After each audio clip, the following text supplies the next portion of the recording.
York City and you want to see the sights. You heard all about those cowboys and their crazy Texas nights.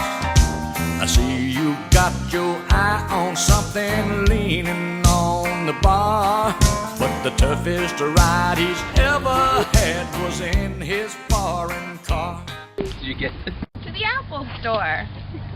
I got Apple Crisp and Honey Crisp apples. The end. Apple Farm on Long Island.